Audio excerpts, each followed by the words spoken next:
એવું ક્યાં કીધું પપ્પા કે હોય જ નહીં વીજળી મિક્સ પડતે કે હોય જ નહીં કે અમારા ગાય કિલો હોત કઢાઈ નાખી હા અને આ તમારે રાડે રાડ પાડે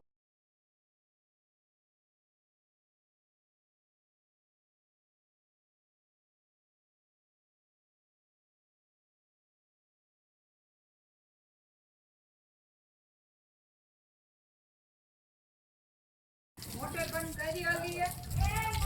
લાઈટ આવી તો